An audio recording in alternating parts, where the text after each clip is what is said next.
Nova Revolução Humana, capítulo Luzes do Alvorecer. Que se dissipem as trevas, transponham os picos alcantelados, e então verão o panorama da alvorada de esperança e glórias do novo século. Dia 10 de março de 1966, o avião sobrevoava o continente sul-americano rumo ao Brasil. A maioria dos passageiros dormia, contudo, Shinichi não conseguiu pegar no sono.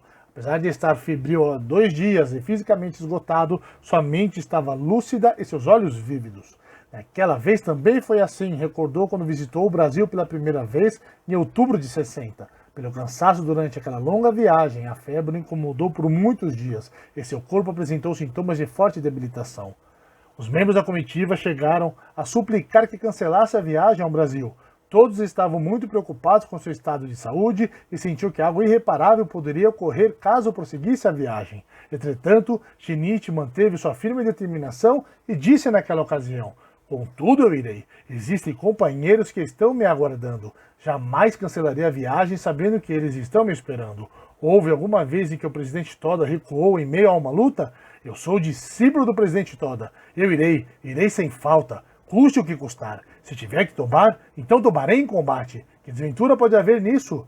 Ele estava consciente de que a estrada do Coucinufo, que visa a concretização da paz do mundo e a felicidade da humanidade, como testamento do Buda original Nichiren Daishonin, seria uma travessia quase impossível e cheia de adversidades, tendo que arriscar constantemente a própria vida. Nesta jornada, teria de enfrentar fortes tempestades e cravar as unhas nas rochas para escalar as íngremes encostas e fincar o estandarte de glórias e vitórias no pico do Coucinufo. E assim foi criada a sublime história da Soka Gakkai. Desde aquela primeira viagem que Shinichi criou a correnteza do Coucinufo no Brasil, o número de membros cresceu rapidamente e a organização já era composta por 8.000 famílias. Como marco desse desenvolvimento, estava programado o grande festival cultural para o dia 13 de março. Ele estava viajando para o Brasil pela segunda vez a fim de participar desse evento. Shinichi partiu do Japão em 6 de março. Após uma escala em São Francisco, chegou a Nova York pouco depois das 17h30 no dia seguinte. Em 8 de março, visitou pela primeira vez a sede regional de Nova York. Passou a maior parte do tempo orientando e respondendo às perguntas dos membros que o procuraram na sede. No final da tarde, começou a sentir calafrios e a febre começou a incomodá-lo. Embora tivesse assumido o compromisso de encontrar-se à noite com alguns empresários japoneses, Shinichi teve que se ausentar e foi representado pelo diretor-geral Hiroshi Izumida e outros membros da comitiva. Sua esposa Mineko o acompanhou nessa viagem. Retornando ao hotel, ela lhe recomendou que tomasse um comprimido antitérmico que havia trazido do Japão.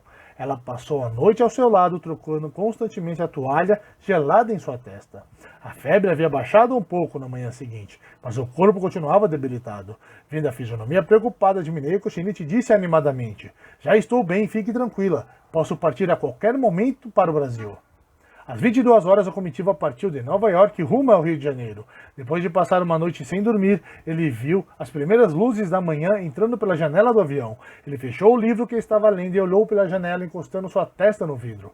Lá embaixo, no meio da penumbra, viu um grande rio percorrendo o continente. Será que é o famoso rio Amazonas? Pensou. Algum tempo depois, o sol começou a despontar no horizonte, iluminando a imensidão da terra coberta pela floresta. Banhado pelas luzes da alvorada, Shinichi renovou sua decisão. Hei de iniciar uma grande correnteza do Coucinufo do Brasil, tal como o caudaloso rio Amazonas. A chegada ao rio ocorreu em 10 de março. Ele foi recepcionado por Yasuhiro Saiki, responsável pela Regional América do Sul, por sua esposa Setsuko e vários líderes locais. Entre eles estava Katsuki Ohara, coordenadora da divisão feminina, que havia chegado ao Brasil poucos dias antes. Ao reencontrar o casal Saiki, Shinichi disse: "Está chegando finalmente o dia do festival cultural.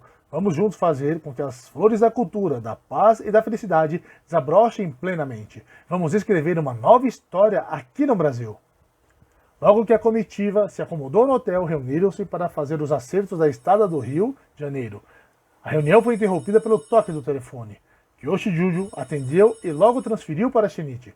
Era o vice-diretor-geral Itetsu Okada, que se encontrava em São Paulo. Ele disse com voz tensa: A situação enfrentada pela Soka Gakkai aqui no Brasil é muito grave e adversa. Ontem visitei a Sociedade Brasileira de Cultura Japonesa e encontrei-me com um dos seus diretores. Por sermos conterrâneos da província de Okayama, conversamos abertamente e ele me informou como a Gakkai é vista pelo Departamento de Ordem Política e Social, DOPS, que é uma espécie de polícia política aqui no Brasil. Segundo ele, a Soka Gakkai é considerada como uma organização de cunho político, com a fachada de instituição religiosa, e nossa visita é vista como um preparativo para fundar um partido aqui no Brasil. Além disso, a Gakkai é tida como uma organização perigosa que pode provocar um levante social. Embora a realização de atividades e reuniões sejam permitidas, eles mantêm uma vigilância constante e estão dispostos até a prender suspeitos. Após ouvi-lo atentamente, Shinichi perguntou: como é que a situação chegou a esse ponto? Você teria alguma explicação? Okada respondeu: o artigo que foi publicado na revista americana há 2 anos seria um dos motivos. O artigo distorceu completamente a imagem de nossa organização e a imprensa brasileira reportou o mesmo teor de que a Gakkai tenciona dominar o mundo. A polícia e as autoridades brasileiras acreditaram nessa história. Além disso, existem muitas religiões budistas e não budistas aqui no Brasil. Entre as pessoas envolvidas com as seitas provenientes do Japão, há muitas que são influentes na colônia japonesa e que mantêm uma postura hostil com relação à Gakkai. Dizem que elas espalham o boato de que a Gakkai é uma organização extremamente perigosa por estar ligada aos comunistas. O golpe de Estado de 31 de março de 64 derrubou o governo de João Goulart, instaurou o regime militar no Brasil e empossou o general Castelo Branco como presidente. Ele declarou comprometimento com a democracia, mas logo adotou uma postura autoritária e anticomunista, criando um regime de censura ideológica e política, caçando direitos e deportando muitos cidadãos. Nessa conjuntura política e social, a repentina reportagem denegrindo a imagem da Soka Gakkai com a falsa conotação de uma organização política de esquerda que tensionava dominar o mundo só poderia trazer consequências drásticas e provocar a imediata reação por parte das autoridades brasileiras. Depois de ouvir as informações, Shinichi recomendou que Okada agisse com cuidado e muita coragem. Voltando para a mesa de reunião, transmitiu as informações recebidas. A respeito dessa situação, ele comentou com Yasuhiro Saiki: a Soka Gakkai do Brasil teve um grande desenvolvimento e já está singrando o alto mar do Consenufo. Por esse motivo, os ventos se tornam ainda mais fortes e as ondas mais altas. Isso está de acordo com a frase das escrituras que diz: desde que uma pessoa tenha avançado na prática e na compreensão do budismo, os 3 obstáculos e 4 maldades surgirão em sucessão. Podemos dizer que a prática da fé dos membros do Brasil amadureceu e por isso estão surgindo obstáculos. De toda forma, haja o que houver, não devemos nos amedrontar. Se as pessoas forem informadas corretamente e entenderem a verdade, tanto o governo como a sociedade haverão de reconhecer e louvar altamente as atividades da Gakkai. O budismo é o único meio para promover a verdadeira felicidade e prosperidade do Brasil. Está chegando finalmente o momento de marcarmos nossa atuação. Vamos avançar e vencer as tempestades. Vamos abrir um novo horizonte com seriedade na restauração do Daimoku, com sabedoria e firme atuação. Os olhos de Saiki brilhava uma forte decisão. No final, Shinichi disse com a voz ainda mais vigorosa: vamos agir imediatamente. Neste momento, 1 minuto, 1 segundo pode valer por muitos meses ou anos. Como primeiro passo, vamos enviar uma mensagem de incentivo para os membros que estão se esforçando nos ensaios do Festival Cultural. Assim começou a escrever as primeiras linhas da mensagem. Muito obrigado pela dedicação aos ensaios. Por favor, recitem firmemente o Daimoku e não se esqueçam de que a união é um fator muito importante. Dessa forma, com toda certeza, o festival será um grande sucesso. Shinichi resolveu conhecer a cidade com os membros da comitiva. Entretanto, pouco antes de sair do hotel, um jornalista o procurou para uma entrevista. Esse jornalista havia publicado um artigo criticando e distorcendo muitos aspectos da Soka Gakkai. Ele foi atendido inicialmente por Hiroshi Izumi e Kiyoshi Jujo. Em seguida, Shinichi foi informado que eles tiveram uma boa impressão desse jornalista e que ele era um profissional honesto à procura da verdade. Shinichi então disse: vou encontrá-lo. É preciso corrigir as distorções e preconceitos sobre a Gakkai. Uma conversa franca pode esclarecer qualquer equívoco e criar laços de confiança. Por isso, vamos sempre tomar a iniciativa de encontrar as pessoas. A entrevista teve início com a participação de um intérprete. Depois de se apresentar e trocar cumprimentos, Shinichi disse cordialmente ao jornalista: por favor, fique à vontade para me perguntar tudo o que achar necessário. Estou à sua disposição para lhe falar abertamente, para que o senhor conheça a verdade sobre a Soka Gakkai. Antes, porém, posso fazer-lhe uma pergunta? O jornalista concordou, demonstrando certo contragosto. Algum tempo atrás, o senhor escreveu um artigo sobre nossa organização.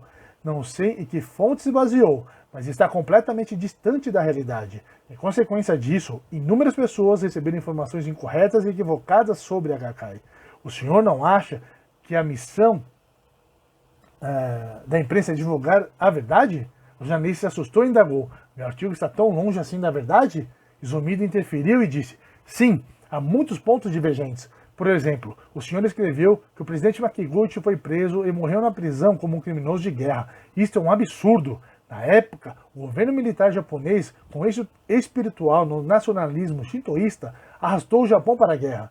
Por não concordar com isso, o presidente Makiguchi foi perseguido e preso pelas autoridades militares e acabou falecendo como um mártir na prisão. Izumida falou de um só fôlego. Embora estivesse esclarecendo um assunto muito sério, ele procurava amenizar a conversa com sua simpatia e humor. Ele foi um mártir da luta contra o militarismo, mas o senhor o transformou em um criminoso de guerra. Esse fato foi tratado de uma forma completamente distorcida. Não é porque o Brasil e o Japão estão em faces opostas do globo terrestre que os fatos da história podem ser invertidos dessa forma. Além desse, existem outros muitos erros. O jornalista voltou-se para Shinichi e disse, o que ele está dizendo é verdade? Sim, é verdade. Então, cometeu um grave erro. As informações sobre a Soka Gakkai foram obtidas por meio de entrevistas com pessoas da colônia japonesa que diziam conhecê-la muito bem. Eles mantêm certo relacionamento com algumas religiões japonesas, mas não são membros da Soka Gakkai. Além disso, me emprestaram algumas publicações de uma revista americana que falava da Gakkai. Eu deveria ir até o Japão para entrevistar diretamente os senhores, mas isso não foi possível por falta de tempo. Contudo, fiquei sabendo que o senhor viria ao Rio de Janeiro e por isso resolvi procurá-lo. De toda forma, devo lhe pedir minhas profundas excusas por ter causado um grande incômodo com o meu artigo. Com esta entrevista, escreverei uma nova matéria para divulgar a verdade sobre a Soka Gakkai ao povo brasileiro. Diante desse pedido de desculpas, admitindo seu erro, Shinichi sentiu profunda simpatia por esse jornalista. Qualquer pessoa pode cometer erros. O importante é que chegamos a uma compreensão mútua. Agora vamos começar. A entrevista abrangeu a história da Soka Gakkai, seus princípios, diretrizes, objetivos e até a natureza de suas atividades. Porém, o interesse maior do jornalista era conhecer a relação entre a Soka Gakkai e o Partido Komeito. Ele queria saber se por trás dessa questão havia a intenção de dominar politicamente cada um dos países do mundo. O jornalista perguntou para Shinichi Yamamoto, gostaria que o senhor esclarecesse a razão de que a Soka Gakkai, que é uma instituição religiosa, ter entrado no mundo da política. Shinichi fez uma pausa enquanto ouvia o intérprete e logo começou a explicar. Antes de responder essa questão, é preciso entender qual o propósito da religião. A resposta é óbvia. Ela existe para proporcionar felicidade às pessoas, para construir um mundo de paz e também criar uma sociedade cada vez melhor. Esses propósitos fazem parte da missão original que deve ser cumprida pelas religiões. Sendo assim, uma religião que fecha os olhos e permanece indiferente diante dos sofrimentos das pessoas e dos problemas sociais deve ser qualificada como uma religião morta. O budismo, cuja essência está embasada no Sutra do Lótus, expõe o caminho da benevolência e ensina que todas as pessoas são dotadas da natureza de Buda, revelando a suprema igualdade e o respeito absoluto à dignidade da vida. A Soka Gakkai, por sua vez, tem como objetivo contribuir para a paz e a felicidade das pessoas, aplicando os princípios filosóficos do budismo nos diversos campos de atividade humana, tais como a arte, a cultura e a educação. Com base nesse pensamento, elegemos nossos membros para atuarem também no campo da política e depois criamos um partido. O jornalista fez então uma pergunta mais direta. Isso quer dizer que a Soka Gakkai pretende criar uma unidade entre o budismo Nichiren e a política? Ou então a unidade de religião-estado? Não, não é isso, respondeu Shinichi. A política deve embasar-se em sólidos princípios e filosofias que direcionam suas atividades. Caso contrário, será uma política que se arrasta conforme as circunstâncias como uma planta sem raízes e acabará provocando intranquilidade e infelicidade à população. Nós criamos o Partido Komeito visando a contribuir para a formação de uma política embasada nos princípios budistas de benevolência e respeito absoluto à vida humana. Entretanto, isso não significa que pretendemos introduzir nossa religião diretamente no campo da política. O Komeito é um partido político que tem como objetivo principal prestar seu serviço em prol do bem-estar da população. Embora a Soka Gakkai e o Komeito mantenham o mesmo objetivo básico de contribuir para a paz e a felicidade das pessoas, são instituições distintas que atuam com autonomia em seus respectivos campos. Além de tudo, mesmo que os objetivos almejados sejam iguais, as formas de promover as tarefas da religião e da política no seio da sociedade são diferentes. A religião cultiva o solo espiritual dos homens. Tudo que nasce, cresce e se desenvolve desse solo, incluindo a política, pode ser chamado de cultura no sentido amplo da palavra. Nós aramos esse solo espiritual e plantamos a semente chamada partido político. Doravante, vamos naturalmente apoiar o crescimento dessa semente. Porém, como ela vai se desenvolver e que tipo de flores produzirá, dependerá exclusivamente da própria planta, isto é, do partido político. Sem pausa, o jornalista fez um questionamento mais incisivo. Conforme suas palavras, uma religião deve inevitavelmente ocupar-se da política. Sendo assim, a Soka Gakkai pretende criar um partido político também aqui no Brasil? Era a pergunta pela qual ele tinha mais interesse. Shinichi respondeu sorrindo. No caso de assuntos relacionados com a crença no budismo, posso prestar meus conselhos e fazer minhas recomendações. Porém, a questão de como tratar e agir no campo da política deve ser analisada e definida pelos membros de cada país. É um assunto em que não devo interferir nem ditar instruções. Antes de tudo, sou japonês e creio que não devo me intrometer nesse assunto. Pessoalmente, acredito que não há nenhuma necessidade de criar um partido político, seja no Brasil, seja em qualquer outro país. Outra pergunta foi feita logo em seguida. O senhor disse que um dos objetivos da religião é contribuir para o bem-estar social. Então, por que acha desnecessário criar um partido político nos países fora do Japão? Essa pergunta atingiu o âmago da questão. Shinichi respondeu: a missão social dos budistas é colaborar para a construção de uma era melhor e de uma sociedade mais justa e humana. A política é, de fato, um importante fator que envolve diretamente a vida das pessoas e determina o rumo da sociedade. Contudo, isso não implica necessariamente fundar um partido ou fazer com que nossa instituição religiosa encabece o movimento político. A meta da Soka Gakkai é, antes de mais nada, promover a planificação e a vitória na vida dos seus integrantes por meio da prática budista. Em outras palavras, é desenvolver a autonomia e o caráter de cada pessoa como criadora de sua própria felicidade. Esse ato é denominado por nós de revolução humana. Uma vez consciente de sua capacidade de estabelecer a própria felicidade, a pessoa começa também a pensar que é preciso lutar por um mundo melhor à sua volta. Shinichi continuou com sua resposta. Dessa forma, cada um de nós, membros, com base na convicção religiosa que adquiriu com a prática do budismo, assume a iniciativa com a disposição de contribuir pelo bem-estar, atuando como um cidadão exemplar. Creio que o ato de polir e cultivar dessa forma o caráter das pessoas é uma importante tarefa da religião. Portanto, com relação à política, o comportamento original e desejável é que cada pessoa assumir a responsabilidade de agir de acordo com sua consciência política, visando a construção de uma sociedade com melhor qualidade de vida. O jornalista insistiu na mesma questão. O senhor poderia me explicar então o motivo que a Soka Gakkai ter representantes no campo da política e de ter fundado posteriormente um partido no Japão? As respostas de Shinichi se tornaram mais enérgicas. Para explicar-lhe os motivos, é preciso que o senhor conheça antes algumas situações próprias do Japão. Uma delas foi o problema do rearmamento militar. Após a derrota na guerra, o país iniciou a reconstrução com a promessa de jamais repetir essa amarga experiência. Entretanto, por exigência das forças norte-americanas de ocupação, o Japão teve que criar um corpo de polícia provisório, transformado depois em força de segurança e em seguida em exército de defesa. Embora a questão da segurança tivesse importância, o Japão estava seguindo rapidamente para o rearmamento de seu exército. Meu antecessor, o presidente Toda, preocupou-se muito com essa questão e considerou-a como algo temeroso. Ele tinha razão porque o Japão invadiu no passado alguns países da Ásia e não demonstrou nenhuma reflexão sobre as atrocidades cometidas. Se o Japão se tornasse novamente uma potência militar, haveria um acentuado risco de ser arrastado pela ambição de conquista e dominação. O presidente Toda considerava que o Japão, como o único país atingido pela bomba atômica, tinha a responsabilidade de liderar a luta contra a extinção das armas nucleares no cenário crítico da Guerra Fria. Nessa conjuntura, Toda acreditava ser indispensável a atuação de políticos de boa consciência que assegurassem um futuro de paz para o Japão, tendo como base o globalismo dos povos do mundo, idealizado por ele. Além disso, o mundo político japonês estava em crise, tal como os blocos capitalista e socialista durante a Guerra Fria. Os planos do governo, dos parlamentares e de seus partidos não possuíam uma base ideológica e não havia políticos que atuassem com um verdadeiro senso de pacifismo e pelo bem-estar da humanidade.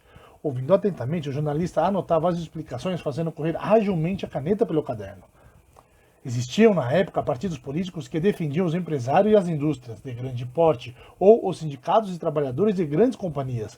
Não havia, porém, partidos que se preocupassem com os pequenos empresários, comerciantes, lojistas e trabalhadores não sindicalizados, apesar de representarem a maior e a mais sofrida parte da população. Nosso propósito foi trazer essa maioria para um lugar ao sol, como também recuperar e colocar a política a serviço da população para assegurar a verdadeira prosperidade social. Considerando esses fatores, Toda propôs em 55 a candidatura de alguns de seus discípulos na eleição para assembleias regionais. No ano seguinte, atendendo à voz da grande maioria dos membros, foi aprovada a participação na eleição para a Câmara Alta. Schnitt completou sua explicação. Os parlamentares eleitos, com o apoio dos membros da Soka Gakkai, desenvolveram inicialmente suas atividades políticas sem fazer parte de um determinado partido. Porém, nessa condição de parlamentares sem partido, eles não conseguiram desenvolver um trabalho satisfatório que refletisse os anseios da população no âmbito do parlamento devido à realidade da política partidária. Eles sugeriram a fundação de um partido próprio e a opinião pública também se manifestou fortemente a favor disso. Em resposta a essa situação, formou-se inicialmente a Aliança Política Comei e, posteriormente, o Partido Comeito. O jornalista disse, confirmando: entendi perfeitamente sua explicação sobre a fundação do partido político. Para não restar nenhuma dúvida, lhe pergunto mais uma vez se sua visita não tem nenhum propósito de criar um partido político aqui no Brasil. Dou-lhe minha palavra de que não tenho essa pretensão. Schnitt respondeu com franqueza e cordialidade a todas as perguntas. Depois de 1h30 de entrevista, o jornalista começou a sorrir e a concordar com os pontos de vista de Schnitt. Finalizando a entrevista, o jornalista disse: compreendi muito bem seu pensamento e também os propósitos da Soka Gakkai. Confesso-lhe que estava muito equivocado em minhas considerações sobre a Gakkai. Foi muito bom tê-lo encontrado hoje. Ele publicou o artigo reportando de forma objetiva a entrevista com Shinichi Yamamoto, esclarecendo também que não havia nenhum fundamento no alarde criado em torno da Gakkai. As afirmações e o pensamento de Shinichi foram reportados corretamente, sendo também descritos os propósitos da Soka Gakkai. A verdade não pode ser compreendida enquanto não for discutida com franqueza. O silêncio acaba gerando preconceitos e visões distorcidas e será visto como um consentimento. Finalizada a entrevista, todos partiram para um passeio com os membros do Rio de Janeiro para conhecer a segunda maior cidade brasileira. Eles foram primeiro ao Corcovado, de onde poderiam apreciar o belo panorama da cidade. Depois de subir pelo caminho tortuoso, deixaram o carro no estacionamento e caminharam até o alto do morro. Durante a caminhada, Shinichi aproveitou a ocasião para conversar com o casal Masatada e Misako Kono, que eram responsáveis pelo distrito Rio de Janeiro. Shinichi disse a Masatada: é uma cidade belíssima. Quantas oportunidades existem aqui no Rio? Masatada prontamente respondeu: estamos agora com 3 comunidades e 10 blocos, totalizando 166 famílias. Já faz 5 anos que eu estou morando aqui e sinto-me envergonhado por não ter conseguido um avanço maior no movimento pelo Kosen-Ufo. Ele estava consciente da responsabilidade de levar a felicidade para todas as pessoas do Rio de Janeiro. Comparando com São Paulo, cuja organização já era composta por milhares de membros, sentia que o Rio não estava acompanhando o mesmo ritmo de desenvolvimento. Shinichi sabia que a promoção do Kosen-Ufo dependia desse senso de responsabilidade. Para isso, ele disse sorrindo: não seja impaciente. Você partiu de uma única família e em 5 anos conseguiu ampliar para 166. Este é um resultado extraordinário. O sol brilhava com todo o seu esplendor no céu da cidade maravilhosa. Shinichi disse para o casal: para tudo existe um tempo oportuno. Vocês devem ter notado muitas árvores jovens enquanto caminhávamos até aqui. Durante os próximos anos, elas crescerão e até tornarem-se grandes árvores. A organização do Rio de Janeiro é ainda pequena, porém, se vocês atuarem com todo o esforço, recitando firmemente o Daimoku, ela certamente atingirá um grande progresso. O importante é não esquecerem a decisão de avançar de crescer e de vencer a cada dia, criando ao mesmo tempo uma magnífica história em sua vida para não se arrependerem mais tarde. Em outras palavras, é importante que questionem a si mesmos sobre o que devo fazer agora, como devo atuar no dia de hoje, mantendo sempre o desafio de empenhar todo o esforço em prol do Consinufo. Este ato equivale às frases Mai de Sazenem e Mizo Zanpai, que constam no capítulo do Juriô do Sutra de Lotus. Shinichi continuou incentivando o casal. De toda forma, a contínua luta em prol do Consinufo é uma sublime atuação como emissários do Buda, e este é o caminho direto para a felicidade absoluta. O glorioso futuro de nossa organização nesta bela cidade do Rio de Janeiro depende unicamente de vocês dois. Vamos juntos criar essa história dourada?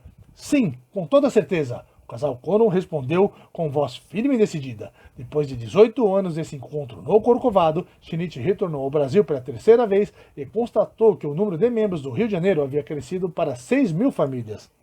Quando Shinichi voltou para o hotel, repórteres de vários jornais estavam sendo atendidos por Hiroshi Izumida e Kiyoshi Jujo. Como ambos haviam participado da entrevista anterior junto com Shinichi, não tiveram dificuldades para responder às perguntas e esclarecer dúvidas dos repórteres. Na reunião de acertos realizada à noite, Izumida disse: como a imprensa nos procurou no hotel, as autoridades policiais já devem ter provavelmente todas as informações sobre o nosso movimento. É quase certo que estão vigiando nossos passos. Não seria melhor mudar nossa programação para não sermos incomodados? Todos fitaram Shinichi, aguardando uma resposta. Qual a necessidade de fazermos essa alteração? Devemos naturalmente tomar as devidas precauções e agir com todo cuidado. Entretanto, não estamos cometendo nenhum mal nem praticando atos ilegais. Por isso, vamos manter a mesma programação. Se a alterarmos repentinamente, daremos motivo para suspeitarem de nós.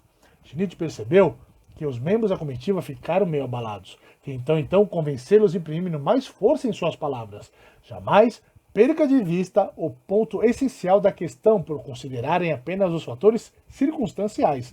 Caso contrário, perderão a qualificação como líderes. O mais importante agora é incentivar os companheiros brasileiros e despertar neles a convicção na prática da fé. Se as raízes da prática da fé estiverem fortes e profundas, eles não tombarão, por mais intensos que forem os vendavais. Contudo, se as raízes forem frágeis, não suportarão nem mesmo um vento fraco. Levantem-se com base na prática da fé. Lutem com base na prática da fé. E vençam com base na prática da fé. Essa é a atitude fundamental que conduz à grande vitória sem depender de outros fatores. Shinichi cerrou os punhos e disse, concluindo: amanhã iremos finalmente para São Paulo. A verdadeira luta ainda está para começar. Ao ouvirem a voz vibrante de Shinichi, os membros da comitiva sentiram a chama de seu espírito de luta se elevar. Com tanta vitalidade, nem parecia que ele estava sendo incomodado pela febre durante os 3 últimos dias. Izumida pensou: provavelmente, sua vigorosa determinação de proteger os companheiros do Brasil de todas as formas tem afastado a maldade da doença. Esta deve ser a enérgica disposição de um líder do Consinufo. Na edição de 12 de março, alguns jornais do Rio destacaram a notícia da visita do presidente Yamamoto ao Brasil. Não haviam críticas nem comentários de teor preconceituosos contra a Gakkai, graças aos contatos e esclarecimentos feitos diretamente com a redação. Logo pela manhã, Shinichi foi informado por Yasuhiro Saiki a respeito do teor da notícia divulgada na imprensa. Em seguida, disse para os membros da comitiva: em todo caso, é importante dialogarmos diretamente com as pessoas para esclarecer os pontos polêmicos. Vamos, doravante, aproveitar todas as oportunidades para falar a respeito do verdadeiro propósito da Soka Gakkai. Quando Shinichi e a sua comitiva chegaram ao aeroporto por volta das 10h30, o voo anterior para São Paulo ainda não havia partido. Como haviam lugares vagos, resolveram antecipar o embarque. Após um percurso de 50 minutos, a comitiva desembarcou no aeroporto de Congonhas. Por terem chegado antes do horário previsto, foram recebidos por um pequeno grupo de pessoas. A imprensa também não estava na ala de desembarque. Entretanto, logo notaram a presença de investigadores do DOPS atrás dos pilares, espreitando sua chegada. No hotel, Shinichi se reuniu com os líderes locais para analisar a nova estrutura da organização e em seguida saiu para conhecer o imóvel que Yasuhiro Saiki havia proposto para ser adquirido como a nova sede da Soka Gakkai do Brasil, onde seria instalado também um templo. Até então, havia em São Paulo uma sede provisória que fora alugada e inaugurada em janeiro de 65 como sede da Gakkai na América do Sul. Era uma pequena residência cuja sala de reunião tinha capacidade para 40 pessoas e não servia mais como centro de atividades da organização, que havia se expandido para mais de 8.000 famílias. Por esse motivo, estava em estudo o projeto de adquirir um novo imóvel. Logo depois de vistoriar o imóvel, Schnitt foi até a sede para entrevistar os líderes propostos para exercer novas funções e depois participou de uma reunião de dirigentes. Nessa ocasião, apresentou a ampliação da organização para 3 distritos gerais e efetuou a nomeação dos novos líderes. Essa novidade foi recebida com uma forte salva de palmas por todos os participantes. Yasuhiro Saiki foi nomeado responsável de um dos distritos gerais, além de ocupar o cargo de responsável da Regional América do Sul. O jovem Aoi Chiba tornou-se responsável por outro distrito geral, atuando também como responsável pela divisão masculina dos jovens da Regional América do Sul. Esse jovem havia chegado do Japão em novembro de 64 para atuar como responsável do escritório da Soka Gakkai da América do Sul. Schnitt procedeu também à apresentação dos responsáveis das outras 3 divisões, como também anunciou a formação de 7 novos distritos em localidades como Brasília e Itatiba. Em seguida, falou a respeito da aquisição de um imóvel. Hoje tive a oportunidade de ver o imóvel que está sendo pleiteado pelos senhores para instalar a nova sede e um templo. Aproveitando esse encontro, desejo anunciar que vistoriamos e decidimos adquirir este imóvel, que se localiza numa área residencial próxima ao centro de São Paulo. Tem uma área de 735 metros quadrados, com um sobrado e uma casa nos fundos. Pretendemos instalar nesse local a nova sede da Soka Gakkai da América do Sul e também o primeiro templo. Todos os líderes ficaram muito felizes com a rápida providência tomada pelo presidente Yamamoto e o aplaudiram com muito entusiasmo. Dando sequência às suas palavras, Schnitt referiu-se ao princípio budista de desejos mundanos sem iluminação e disse que a verdadeira felicidade se encontra no ato de desafiar e vencer cada uma das dificuldades e sofrimentos da vida, tendo sempre como base a firme prática da fé. Enfatizou também que a prática do budismo é uma constante luta contra a força das maldades que tentam atrapalhar e dificultar sua realização. Ele colocou ênfase em cada palavra com o intuito de fincar uma forte e inabalável cunha na prática, da prática da fé no coração dos companheiros do Brasil. De acordo com as escrituras de Nichiren, os 3 obstáculos e 4 maldades surgirão infalivelmente quando avançarmos com fervorosa prática da fé na jornada pelo Konsen-Rufu.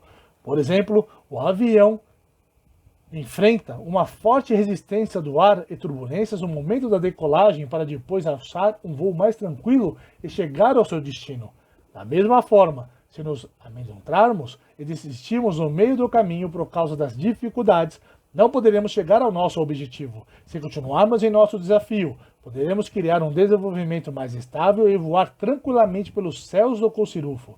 Na escritura, a resposta a Ryoei no Sakan consta a seguinte passagem: com o aparecimento dos 3 obstáculos e 4 maldades, o sábio alegrecerá e o tolo se acovardará. Portanto, como verdadeiros sábios que abraçam o budismo, devemos enfrentar as dificuldades, lutar contra as maldades e transformar nosso próprio destino a fim de criarmos a felicidade na vida. Em outras palavras, o ato de lutar contra as adversidades é o caminho direto para aprimorarmos nossa capacidade e um trampolim para a realização da revolução humana. A vida e a prática da fé são comparáveis a uma corrida de obstáculos. Quando conseguimos superar um obstáculo, a alegria transbordará em nosso coração. Por isso, desejo que todos os senhores avancem com toda a coragem como dignos discípulos de Nichiren Daishonin. Schnitt externou com toda a franqueza o brado de sua vida para os líderes presentes. De toda forma, a prática do Gongyo e Daimoku e as atividades da Gakkai constituem os pontos básicos da prática da fé. São como a rotação e a translação que criam um movimento harmonioso da Terra e que podem ser comparadas à prática individual, que é a recitação do Gongyo e do Daimoku, e a prática altruística, que são as atividades da Gakkai. Com essas 2 práticas em harmonia, podemos criar a felicidade na vida e também a prosperidade e a paz social. Por favor, sem temer as adversidades que ameaçam barrar nosso avanço, espero que levem adiante uma corajosa prática da fé. Todos os presentes sabiam que a Gakkai estava sendo vista como uma organização perigosa pelo governo militar na época. Por essa razão, as palavras de Schnitt penetraram profundamente no coração de todos como uma cunha, solidificando a decisão de avançar destemidamente. Em 12 de março, a Kyoku Press divulgou um artigo reportando a situação da Gakkai e suas atividades em vários países da América do Sul, e também a visita do presidente Yamamoto ao Brasil. O artigo destacava que o governo militar e o DOPS não haviam descartado a ideia de que a Soka Gakkai seria uma organização política com fachada de instituição religiosa, declarando que a política enviara ao consulado japonês um questionário de 42 perguntas solicitando esclarecimentos a respeito da Gakkai. Além disso, afirmava que a Gakkai era vista com cautela em vários países da América do Sul diante do boato de que, em 5 ou 6 anos, o Partido Komeito tomaria o poder no governo japonês e restabeleceria a política de extrema-direita como na época do militarismo. Chegou finalmente o dia 13 de março. No período da tarde, às 15 horas, começaria o Festival Cultural da América do Sul no Teatro Municipal de São Paulo. Toda a comitiva saiu do hotel e se dirigiu de carro para o local do evento. Durante o percurso, foram seguidos por autoridades do DOPS. Quando Shinichi desceu do carro diante da entrada do Teatro Municipal, foi focalizado pelas luzes das câmeras dos fotógrafos que estavam de prontidão. O prédio estava sitiado e os participantes tinham que passar constrangidos pela fila de policiais que os observavam desconfiados. O jovem Nobuhiro Uda, que fora nomeado como um dos responsáveis pela divisão masculina dos jovens na reunião realizada no dia anterior, aproximou-se de um dos policiais que parecia ser comandante e lhe perguntou: "O senhor poderia me esclarecer o motivo da presença de tantos policiais nesse local? Eu acho muito estranho vigiar a Gakkai dessa forma, se não cometemos nada de errado e nem somos uma organização perigosa." O policial o olhou com desdém e disse: "Estamos mantendo a segurança para o bom andamento do evento. Dizem que o presidente Yamamoto é um homem importante e que tem a pretensão de dominar o mundo." Era uma resposta e uma provocação ao mesmo tempo. A manutenção da segurança não passava de um pretexto para justificar a presença da força policial. Indignado com a resposta, Nobuhiro retrucou: "Nós não solicitamos nenhum apoio da polícia." Diante desse protesto, o policial riu com escárnio e o provocou ainda mais: "Você quer me desacatar?" Apesar de todo o aparato policial, Shinichi manteve a serenidade de sempre e subiu os degraus, cumprimentando tanto os policiais como os membros da divisão dos jovens que estavam recepcionando os participantes na entrada.